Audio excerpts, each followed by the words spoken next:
नमस्कार दोस्तों। आइए सुनते हैं 2025 की best horror movies women in the yard.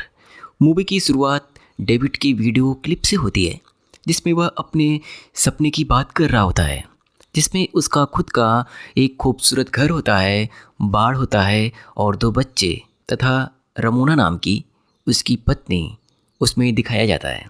और वह अपनी पत्नी से उस घर का नाम रखने की बात कर रहा होता है। अब क्लिप रमोना अपने पति डेविड की मरने की बात देख रही होती है।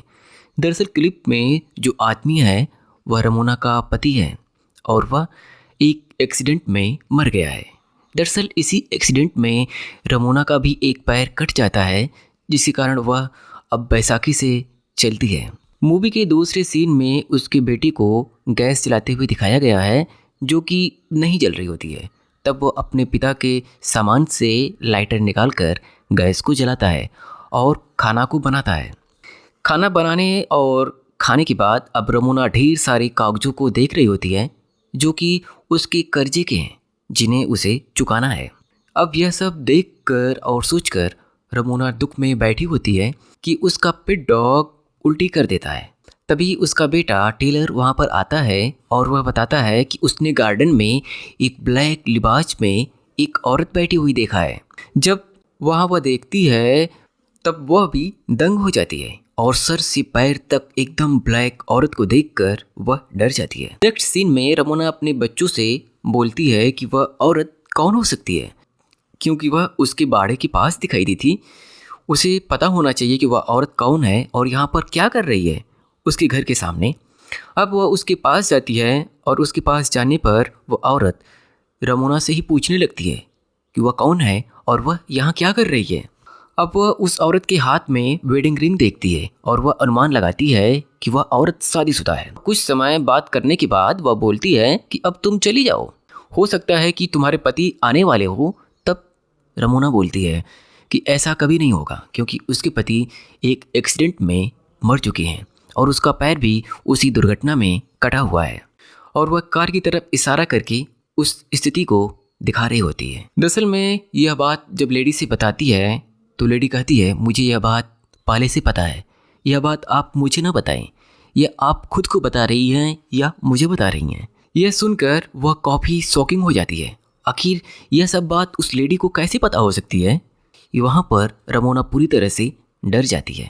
आगे वह औरत कहती है, टुडे इज़ द डे, और वह बोलती है कि आज आप ही ने मुझे यहाँ बुलाया है। यह बोलते बोलते उस औरत की आवाज़ नॉर्मल से काफ़ी डरावनी और एबनॉर्मल होने लगती है। तभी रमोना उस औरत का हाथ देखती है, जो काफ़ी भयावह होता है, जिसमें से कुछ कटे के निशान तथा कुछ खून के निशान लगे हुए होते हैं। अब यह सब देखकर रमोना पूरी तरह से वहाँ पर डर जाती है। यह सब देखने के बाद जब रमोना किसी तरह से भाग रही होती है, तभी बाड़े के अंदर कटी हुई मुर्गियों का सर पाती है। अब वह यहाँ से किसी भी तरीके से अपनी जान बचाकर भागना चाहती है, क्योंकि उसे अब यहाँ पर सब कुछ डरावना लग रहा था। और वह वहाँ से भागने के लिए गाड़ी के अंदर जाती है और जैसे ही गाड़ी स्टार्ट करने को होती है कि गाड़ी स्टार्ट ही नहीं होती। तभी उसका कुत्ता वहाँ पर दिखाई देता है, जो कि उस काली कुछ रहस्यमय बुर्के वाली औरत को देखकर उस पर भौंकने लगता है। तभी उस औरत ने कुछ इशारे मात्र से ही उस कुत्ते को चुप करा देती है। अब रमोना घर वापस आने के बाद नॉर्मल होने का प्रयास करती है तथा बच्चों को कुछ खाने को पूछकर आइसक्रीम देती है। बच्चों द्वारा पूछे जाने पर कि वह ब्लैक ड्रेस में जो औरत है वहाँ पर बैठी हुई वह कौन थी, जिस पर रमोना बोलती है कि मुझे कुछ पता नहीं चला। वह औरत कौन है इसके बारे में कुछ भी नहीं कहा जा सकता, लेकिन हो सकता है कि वह किसी नर्सिंग होम से भागी हुई औरत हो सकता है वह पागल हो, क्योंकि उसके हाथों में वह खून लगा हुआ देख चुकी थी। इस खून की बात सुनकर उसका बेटा टेलर बोलता है कि हमें अपने बचाव के लिए पापा की गन निकाल लेनी चाहिए। यह करने के लिए उसकी माँ रमोना पूरी तरह से मना करती है, लेकिन न मानने पर वह डेविड का कप तोड़कर के रूम में भेज देती है।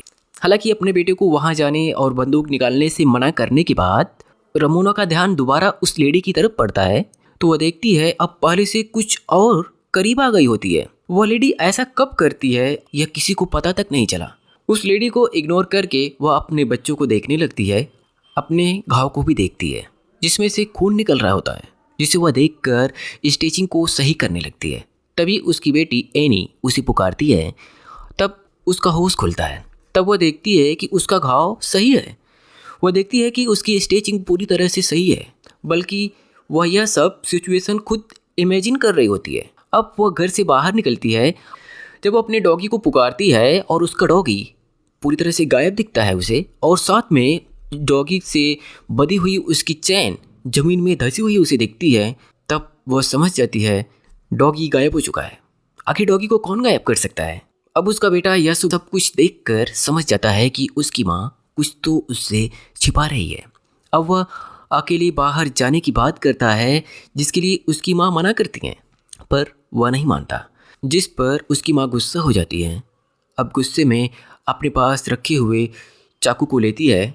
तभी देखती हैं कि उसकी बेटी एनी किसी अल्फ़ाबेट में आर नहीं लिख पाती है, जिसके बाद वह एनी को गोद में लेती हैं तथा चाकू उसके ऊपर घोंप देती हैं। तभी उसको होश आता है और उसका होश खुलता है। तब वह देखती है कि उसने जो चाकू मारा है वह एक तकिए में मारा है, जिसके ऊपर उसने चाकू को पूरी तरह से घोंप दिया होता है। इस हरकत से आप रमोना की मेंटल हेल्थ को समझ सकती हैं। दरअसल रमोना की मेंटल हालत काफ़ी ख़राब हो चुकी है। वहीं दूसरी तरफ टूटे हुए कप से उसकी बेटी एनी का पैर बुरी तरह से घायल हो जाता है, जिसके बाद एनी फर्स्ट एड करती है और कहती है यह बस एक एक्सीडेंट है माँ, जिस तरह से पापा के साथ हुआ था। अब उसकी बेटी अपनी माँ रमोना से पूछती है क्या अभी भी हम इस घर में रहेंगे? वहीं दूसरी तरफ अब उसका बेटा टेलर उस ब्लैक औरत से बचकर बाहर निकलता है ताकि वह देख न सके, लेकिन वह काले लिबास वाली औरत उसे देख लेती है। अब वह चुपके से गैरेज में जाता है तथा अपनी जीप स्टार्ट करने की कोशिश करता है ताकि वह यहाँ से बाहर निकल सके और कुछ मदद मांग सके, लेकिन उसकी जीप स्टार्ट नहीं होती। अब वह चेयर पर बैठी उस औरत की तरफ देखता है जो वहाँ से गायब हो चुकी होती है, और वह अब गैरेज के पास देखता है तो उसे उस औरत की परछाई महसूस होती है। जैसे ही वह उस औरत को हर्ट करने की कोशिश करता है और मारने की तरफ बढ़ता है, वह देखता है वहाँ से ब्लैक औरत गायब है, बल्कि उसकी माँ उसके सामने खड़ी है। तभी वह गार्डन की तरफ देखता है और वह ब्लैक लिबास वाली औरत वहीं पर बैठी हुई उसे दिखती है। यह सब देखकर टेलर पूरी तरह से कंफ्यूज हो जाता है। अब वह अपनी माँ के साथ घर में आता है और उसके ऊपर काफ़ी गुस्सा करता है, क्योंकि उसे लगता है उसकी माँ उससे कुछ छुपा रही है, क्योंकि उसका डॉग एक तरफ मर चुका है और दूसरी तरफ अब वो अपनी माँ को पागल बोलता है तथा भागकर गन निकालता है और काले लिबास वाली औरत की तरफ पूरी तरह से दौड़कर मारने को बढ़ता है और बोलता है वह यहाँ से बाहर चली जाए, नहीं तो वह उसे शूट कर देगा। तभी ब्लैक लिबास वाली औरत पहली बार अपने चेहरे से अपने मास्क को हटाती है और अपना चेहरा दिखाती है और बोलती है तुम्हें गन चलानी भी आती है बस ऐसे ही मार दोगे? तुम्हारे पिता तुम्हें इसलिए हंटिंग पर भी नहीं ले जाते थे क्योंकि तुम्हें गन चलानी ही नहीं आती है। यह सब बात करते ही करते हवा का रुख पूरी तरह से बदल जाता है और वह खड़े खड़े ही उसकी काफ़ी करीब आ जाती है। अब दूसरी सीन में यमुना अपनी बेटी को बुला रही होती है दरवाज़ा खोलने के लिए, क्योंकि रमुना दूसरे रूम में लॉक होती है और बेटी दूसरे रूम में, जिसके चलते उसकी बेटी दरवाज़ा खोलती है और वहीं दूसरी तरफ औरत के साय को अब बढ़ता हुआ दिखाया जाता है और वह औरत टेलर से बोलती है क्या तुम अपनी माँ की सच्चाई को जानते हो या बस यूं ही गन उठाकर मुझे मारने चले आए? दरअसल तुम्हारी माँ तुम सब से झूठ बोल रही है। यह सब सुनने के बाद टेलर को काफ़ी गुस्सा आता है और वह अपनी माँ के पास आता है और अपनी माँ से पूछता है मुझे सच सच बताओ क्या हुआ था हमारे पिता के साथ। अब यहीं पर खुलते हैं इस मूवी के सारे राज। दरअसल उसकी माँ और पिता डिनर के लिए बाहर गए हुए थे। रमोना यहाँ पर आना नहीं चाहती थी। वह यहाँ पर काफ़ी झगड़ा करती थी और यहाँ से बाहर जाने को कहती थी। दरअसल उसे यह जगह बिल्कुल भी पसंद नहीं थी। इसी कारण वह डेविड से झगड़ा करती हैं और एक दिन झगड़ा करके वह कार चलाते हुए ड्राइव कर रही होती हैं। तभी कार के शीशे में यही सेम ब्लैक लिबास वाली औरत उसे दिखाई देती है और इसी के कारण वहाँ पर बुरी तरह से एक्सीडेंट हो जाता है। यही रीज़न था कि वह कार अब ड्राइव नहीं करना चाहती थी और यही बात उसने अपने बच्चों से झूठ बोला था, क्योंकि उसने बताया था कि कार उसके पिता ड्राइव कर रहे होते हैं जबकि कार वह खुद ड्राइव कर रही होती है। इसी घटना के बाद वह लोगों से अब डर डर के मिलती थी और लोगों से दूरी बना कर रहती थी, क्योंकि वह अब पूरी तरह से सदमे में जा चुकी होती है, क्योंकि उसे लग रहा होता है कि उसके पति डेविड की मौत उसी की वजह से हुई है। अब दूसरे सीन में एनी रूम में बैठी रहती है, तभी उस औरत का साया अब रूम के अंदर भी आते हुए दिखाया गया है, जो उसे चोट पहुंचाने वाला होता है। तभी रमोना और उसके भाई ने उसे मिलकर किसी तरह से उस ब्लैक साए से एनी को बचाते हैं और वहां से उसे बाहर निकालते हैं। अब मूवी में दिखाया गया है जहाँ जहाँ भी कमरे में उजाला आता है बाहर से, वहाँ वहाँ वह ब्लैक साया यानी काली लिबास वाली औरत अब अंदर दिखाई देने लगती है। अतः इससे बचने के लिए पूरे घर के पर्दे को वो लोग गिरा देते हैं और पूरे पर्दे को अच्छे से लॉक कर देते हैं, जिससे कि घर से बाहर का कोई भी छाया अंदर ना आए। लेकिन फिर भी कहीं से एक छोटी सी खिड़की का पर्दा खुला रहता है, जो कि रोशनी के जरिए अंदर आता है और उसी के जरिए आती है वह काली साया, जिसके साथ ही वह एनी को अपनी तरफ खींचने की कोशिश करती है।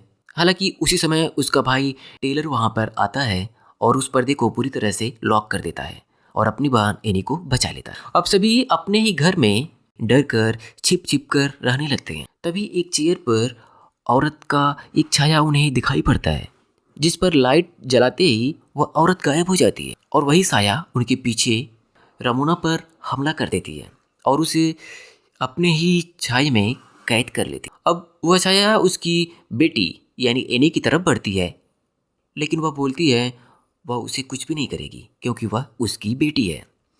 और वह छाया एनी को गले लगाती है और एनी को गले लगाते ही एनी वहाँ से गायब हो जाती है। अब रमोना और टेलर उसे ढूंढ रहे होते हैं, क्योंकि एनी की आवाज़ उसी घर से अभी भी आ रही होती है, लेकिन वह कहीं पे भी दिखाई नहीं देती। हालांकि ढूंढते ढूंढते रमोना को अब एक मिरर के जरिए कुछ रास्ता दिखाई देता है, जिससे गुजरने के बाद वह अपने ही रूम में चली जाती है, जहाँ पर रमोना को एक अलग ही दुनिया दिखाई देती है, जहाँ पर उसे उसके पति डेविड उसके सामने बेड पर लेटा होता है, जिसे देखकर वह भावुक हो जाती है। अब वह यहाँ पर रुकना तो चाहती है, लेकिन उसे एहसास होता है कि यहाँ पर कुछ तो गलत है।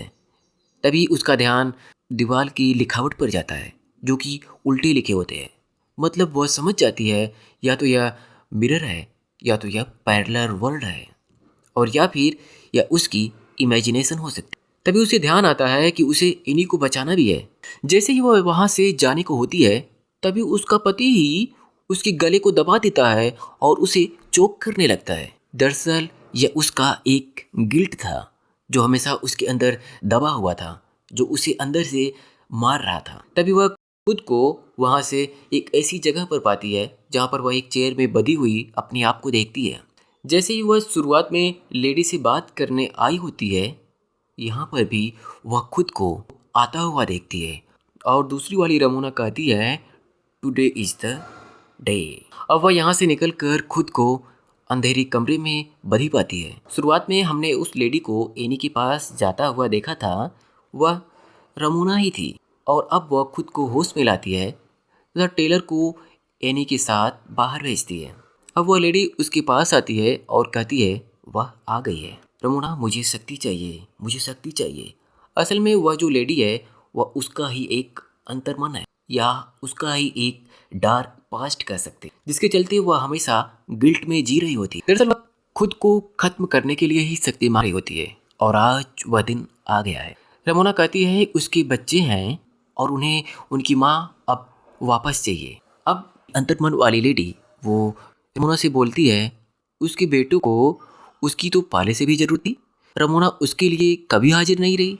अब नेक्स्ट सीन में वह उसके बच्चों की एक झलक दिखाई देती है। तब रमोना को समझ में आता है कि डिप्रेशन में जाकर उसने अपने बच्चों के साथ कितना गलत किया।